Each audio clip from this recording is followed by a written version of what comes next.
Adam here. I run Trump Nation, but a sports story. The NFL has announced its Hall of Fame 2016 class just in the last hour or so. And of course, Brett Favre got in. The others are wide receiver Marvin Harrison, linebacker Kevin Green, tackle Orlando Pace, and former coach Tony Dungy, as well as Dick Stanfill and Ken Stabler from the Seniors Committee. And who's the other one? Oh, former San Francisco 49ers owner. Who's had some criminal issues, Edward DeBartolo Jr.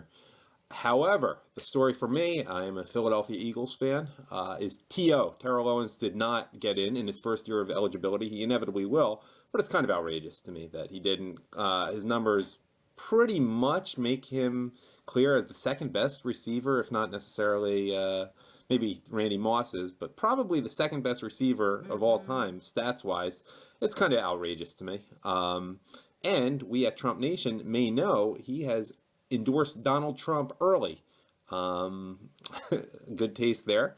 And I appreciate his doing that. So who knows if that was a factor. I doubt it.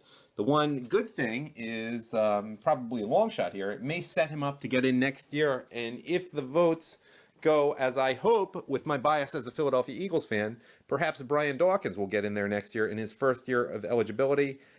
Probably a stretch for Dawkins, but man, that would be a fun weekend for Philadelphia Eagles fans up in Canton, Ohio. They would probably swarm the place, so probably a reason for them not to put them in the same year. I'm not counting on it, but it would be cool. And also, I think Donovan McNabb becomes eligible next year, but I don't think he has much of a shot at the Hall of Fame. Certainly not with his recent couple days, weeks in prison for his third DUI offense. Anyhow, that's that. We can discuss it. I would have loved to see Terrell Owens get in, not only because he's a Trump supporter, but he really was the most fun player I've ever seen. Yeah, and let me just add that, yeah, he was a little bit of an oddball, but actually he was a lot of an oddball, so much so that it's probably what made him great. Now, with that, I'm going to leave you with the interview I did a few days ago with, we discussed all the candidates, with Lance Bailey, who I grew up with, who is a former coach and quarterback, not at the pro level, but certainly knows his stuff and has a Philadelphia accent which rivals mine. So enjoy the rest of this, though note it was recorded a few days before the Hall of Fame vote was announced.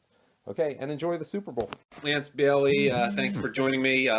We're a little biased here with the Hall of Fame finalists, or already having been announced, and who gets into the Hall of Fame will be in the next few days. And in the Philadelphia area, where we're both from, we have stronger opinions about one player than most, the one who's probably the most interesting this year as to whether he gets in on the first Hall of Fame, on the first Hall of Fame ballot he's on. We are talking, of course, about Terrell Owens, T.O., and you as a former quarterback and coach. Curious what you think.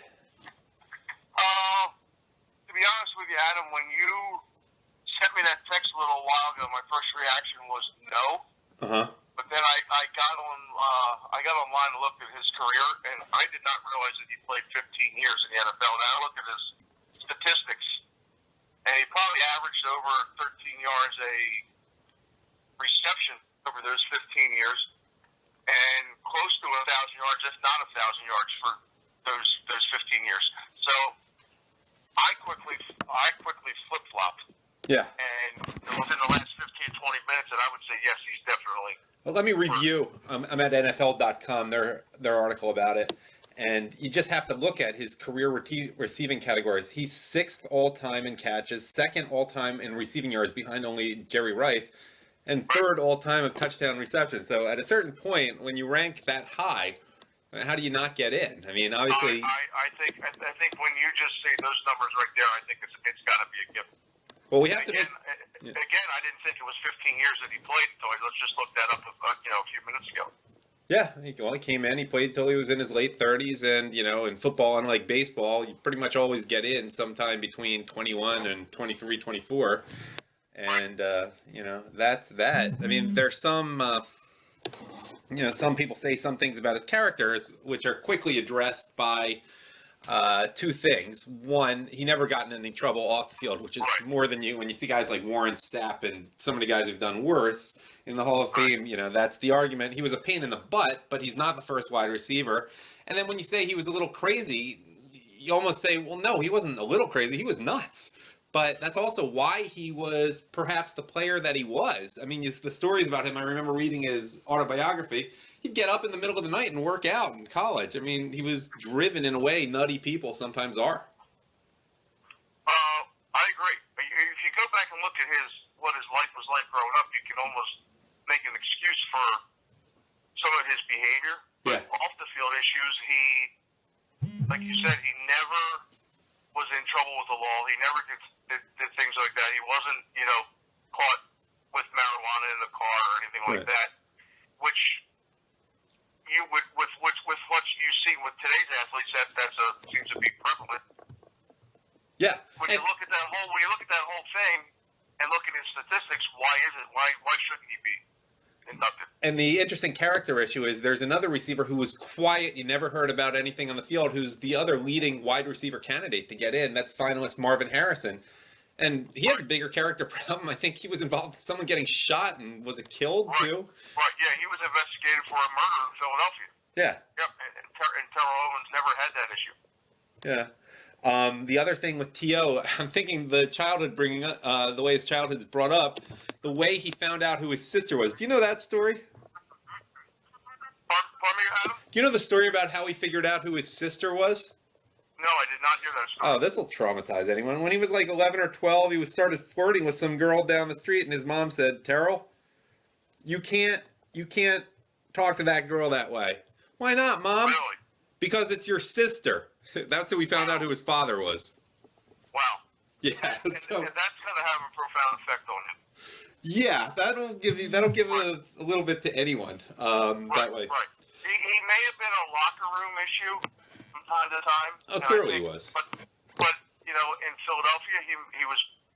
I think he was locker room issue at the end. But I'm not so sure that Donovan McNabb didn't throw gas on that fire to escalate that whole thing as well. Well, my feeling on that is the players knew Owens was odd, but it was McNabb whom they didn't like. And you and I have been around Philly, South Jersey enough. Right. They really didn't like McNabb. I mean, he was great at, working the white guys in the media, but for the most part, the black guys in the locker room didn't like him. And I think a lot of it may have just been at a certain point you have to measure up. As Bill Simmons once wrote, T.O. was dealing with a broken ankle, got himself ready to play in the Super Bowl, had a phenomenal game after living in an oxygen chamber, and who knows what McNabb was doing. I heard he was partying the Super Bowl week. He wasn't in a condition to play in the fourth quarter, and that cost him the Super Bowl. And that probably entered into T.O.'s mind why he deserves more money that year. I agree 100%. I think that Donovan had the media in Philadelphia snowball. I don't know whether he had the majority of the fans snowball because there was always those critics. But within the locker room, I think there was more supporters for T.O. than there was McNabb, and that to this day is leaked when this conversation is talked about. How much support he actually had in the locker room versus McNabb. And of course, we have the issue in the last few weeks, months, or this last year in Philly, that McNabb was always the good guy and Owens was the troublemaker. But of course, McNabb just spent a little bit of time in jail for DUI. So yeah, and what is this, his second or third DUI that he just had, and Terrell has never been arrested as far as I know.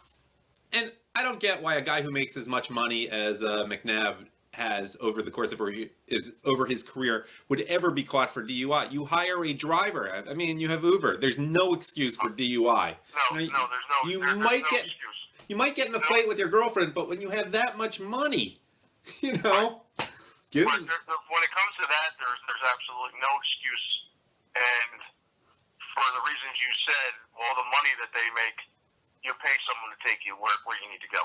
Yeah. I mean, you can get in a fight with your girlfriend. I understand that can happen. It's heat of the moment. But there's no reason McNabb ever to have to drive himself after he's had a drink. Period. No. Or three. None whatsoever. I mean, he's made enough money in the NFL. He's making a good salary with the NFL Network at the time. True. And he's got his pension. There's no need for that. Must be nice. Which circling back, we haven't had this issue with Terrell. No, well, I don't think he drinks, by the way. I don't think he's ever drank in his life. I agree with you. I don't think he does either. Yeah, so I remember him hearing that in his book, that he never had a drink. And, I mean, certainly when he was a player, he was so concerned with the condition of his body, it would make sense. I don't know if he's relaxed a little bit about that in recent years, but he's clearly never been busted for DUI. You know, I'm at the NFL.com website, and it's listing the top players who are the finalists, and I'm wondering if you have some opinions on them and coaches. I don't think we even need to discuss Brett Favre. It'll probably be a situation like Ken Griffey Jr. with baseball. Who the hell is the person who didn't vote for him? Right, exactly. Not worth discussing. Whoever didn't vote for him was just someone who just didn't like him. Yeah, you know, that's true. But as a person, I don't know how you can't like him as a football player at any point during his career. Oh, who didn't like Ken Griffey Jr.? I mean, someone didn't vote for him. Right. That person, I don't know whether that's public knowledge or not, who did and didn't vote for him, but... Right. Well, he still got the highest total of anyone ever, so I'm sure he will be fine. They're mentioning the other top candidates. The first one that they list is, we talked about Marvin Harrison already a little bit, who's just sort of in the shadow of T.O. a little bit. But they mentioned Tony Dungy, also, who did a lot of his work with the Colts, but also that Tampa Bay defense that John Gruden eventually won. I've heard mixed things about him. People say Peyton Manning ran that, and he's just not that smart. And I don't think he's a very great commentator. I just don't see the genius with him, but they won. What do you think about Tony Dungy getting in? Pardon me, can you repeat that, Adam? I had a little... Oh, I'm sorry. Going on here. Tony Dungy. What do you think about his candidacy? Tony Dungy should be in there, Adam. No questions asked. Okay. I don't think that's what he did in Indianapolis, what he did in Tampa, what he's done for the game, his character and so forth. There's no question whatsoever that Tony Dungy deserves to be in the Hall of Fame. Okay.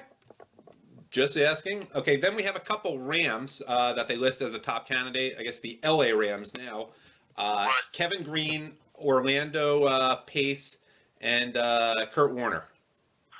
I don't know. I think Orlando Pace, yes. Orlando Pace, I don't know how long exactly what his career was, but I know it had to be 10, 12 years at least. And to play left tackle in the NFL for as long as he did, at the level that he did, I don't think there's one question that Orlando Pace needs to be in there. Kevin Green, debatable as far as I'm concerned. He was a 3-4 outside linebacker who put up decent numbers, but did he put up decent numbers for the extended time that he needed to be inducted? Right. I would leave that to the question. And Kurt Warner as well. He put up decent numbers.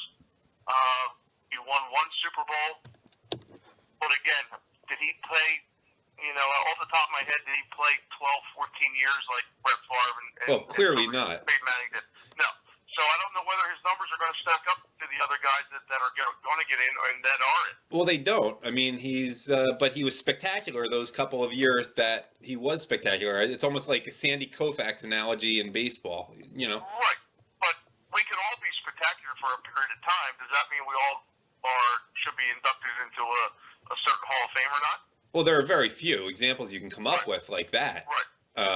Where a guy leads his team out of nowhere. I mean, you can't come up with too many examples, except for in the running back area. And we'll get to Terrell Davis. We talked about Terrell Owens, but we'll talk about Terrell Davis. Actually, they have him as stock rising along with Don Coryell. I think Don Coryell would be a guy who changed the game. Right. And when you and I were growing up, I look at him as it was the Dan Fouts, and I guess Jefferson was the wide receiver, Kevin Winslow. He kind of changed the game a little bit with his the way his mind was toward offensive football. Right. As an innovator, I would think that could be a little bit more. That carries, for me as a former coach, that carries a little more than someone who was a flash in the pan for 4, 5, 6 years. You know, who doesn't have the 12, 14-year pedigree that someone like Orlando Pace has or Terrell Owens has to get in the Hall of Fame. How about Terrell? If you follow what I'm saying. Yeah, no, I do. I mean, the Chargers were definitely fun. It's just he never got to the Super Bowl. How many coaches? No, he never got the Super Bowl, but look at the numbers that those guys put up. I'm not, off the top of my head, I'm not sure. Is Kellen Winslow in the Hall of Fame? Oh, yeah, Kellen Winslow has to be. Kellen Winslow's in the Hall of Fame. I think so. Dan Fouts? Oh, yeah, Fouts certainly is. Dan Fouts. So, to me, that alone, they're in the Hall of Fame because of how he called and how he constructed an offensive game plan for the years that he was in San Diego. So you think Fouts might not have been the star he was, and Winslow might not have been, had it not been for the way he constructed it. It's not like an Adrian Peter. You know what? I'm not. I can't say that to be certain, but I can say that him being there did help. It did help their numbers. Yes, certainly. Absolutely. I mean, there wasn't any teams in the NFL at that point throwing the ball 45, 50 times a game as well as they were. Right. How about Terrell Davis, who is similar in ways to Warner, that he had a short career. Obviously, that happens a lot more with running backs than it does with quarterbacks, and he didn't have up and down like Warner did. He was I think with Terrell Davis, I think you got to treat him a lot like Kurt Warner. Did he have the longevity? No. Did he have the numbers over a short period of time? Yes. But to me, the longevity's got to weigh out in the end for me. Because it is the Hall of Fame when you think about it. But is that fair to running backs? What's that? Is that fair to running backs who have such short careers to begin with? I think it is because you look back, you know, when you and I were growing up, and those running backs were playing, you know, 7, 8, 9, 10, 11 years in the NFL. It hasn't been to the last 7 or 8 years that, you know, the running back position has been devalued, you know. Maybe that will change how they get in the future, but I think, you know, Terrell Davis played at an era where there were still running backs that were featured backs well into the 30s. By the way, Lance, I have to disagree with you. I mean, yeah, Dorsett was great, but the running back, you know, we're the same age. We're both 44 or 45 right now. And so the early 70s were our formative years. And the one running back who stood out as the beast in that era, never got to the Super Bowl, had a pretty short career, but he was the running back at that time. You know who I'm talking about. He can barely walk now. Well, you've got to tell me because I'm kind of blank. Earl Campbell. Earl Campbell, yes. He was the best, but he didn't do it for very long, probably because they ran him 35 times a game a lot of the time, Bum Phillips. I completely agree because of the style that he ran. Now, you know, Earl Campbell's in the Hall of Fame, correct? Well, of course. Right. Which I will then back off of my statement a little bit. To an extent, the fact that he's in there opens the door for someone like Terrell Davis in there. Not that I agree with it, but that door then is open for someone like him. My personal opinion, I think you got to do it for a longer period of time in order to gain that. Even if the 2 Super Bowls are there. Yeah, because what was Montgomery for the Eagles? What did he have? 5 or 6 years? If I don't even think he had that. Right. 4 or 5 years of greatness. Now, if they would have won the '80 Super Bowl, is Walt Montgomery Hall of Fame material? I've never even heard anyone consider it. I don't agree with that. You know, so if you win the Super Bowl and just because you're on that roster and you put 2 or 3 good years up, does that make you eligible for the Hall of Fame? I don't agree with that. Well, let me ask you about a player who may have played his last game, who's a clear fan favorite and one of the most fun guys to watch, Marshawn Lynch. 1 Super Bowl, but he's had 2 of the greatest runs in NFL history that people come to. He's colorful, and they think of him as a clutch playoff performer, but apparently he only has 91.7 rushing yards per game, while Terrell Davis's career average is 142.5. I think Lynch has played more years, but what will you say about Lynch going to the Hall of Fame, assuming he's done and doesn't have another great year in him? Well, how many years does he have versus Terrell Davis? I think would be my question. I don't remember.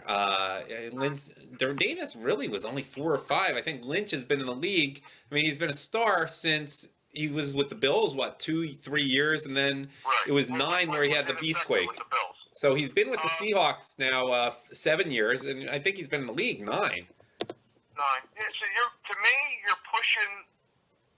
If he's effective for another year or two, then I would say, in my opinion, then he's earned that right. Mm-hmm. I don't think Terrell Davis played 9 years, just off the top of my head. I could be wrong, right? But I don't think he did. And I look at the longevity versus that. To me, that weighs a lot more for me than it does just putting numbers up over a brief period of time. Clearly, and the one Lynch Super Bowl that they won, it was a blowout, and exactly. And you could have gotten rid of anyone on that offense. Seattle's defense dominated that whole game. Okay, in the we will be there soon category, it has 3 guys. The first is very interesting. None of them are at the most prominent positions. Morton Anderson. See, I think Morton Anderson deserves to be in there. He did it for a long time. It was effective for a long time. Yeah, I mean, arguably the best kicker in history until Adam Vinatieri comes in, who will be a no-brainer for the Hall of Fame. I think it's an absolute no-brainer. Vinatieri, so why not put Anderson in? So, because I can't see anyone else getting in there before Vinatieri unless Anderson becomes the first kicker. And of course, for people listening, Ray Guy is now in the Hall of Fame, and kickers are arguably more prominent than punters. Well, absolutely, and I think that's an absolute no-brainer that Morton Anderson deserves to be there, and hopefully will be there. How about Alan Faneca, a 6-time first-team All-Pro at guard for the Steelers? You say that after you say those numbers, the 6-time All-Pro. Yeah. To me, that's you're adding longevity. You're adding top of his game for at least 6 years. He was probably top of his game for even longer than that. I say he deserves to be in it. First team, yeah. And, I mean, with offensive linemen, there's an element that it's a little bit more based on reputation, so it's not quite the accomplishment of being there as quarterback where there's statistics you can more easily measure. But it's hard to win. And then the final one, and the will be there soon, is John Lynch, Buccaneer safety, and I think he played for the Broncos at the end. Yes, he did. Yeah, I think, how many, I'm up to date on, I'm not so much up to date on John Lynch's statistics. He played for a long time. Yeah. He was effective for a long time. He played on Super Bowl champion, which goes back to what I've been saying, longevity. And he did it over a long period of time, and he was effective. I don't have any problems putting John Lynch in the Hall of Fame whatsoever. Right. And he would be joining 2 other Tampa Bay Buccaneers defensive players. Yep. And Rondé Barber will probably certainly get in, but I think he has to wait a couple more years till he's eligible. I agree. He needs to wait a little bit. Yep. Yeah, I think he only retired in the last year or 2. And then it has on the outside looking in, Steve Atwater, Edgerrin James, who does not strike me as an All-Pro. As a Hall of Famer. I agree with you. Or Joe Jacoby from the Redskins. Yeah, Jacoby played with the Washington Redskins. So I think he played for a long period of time, so I would lean towards him. Steve Atwater had a lot of injuries. He was at the Denver Broncos over his career.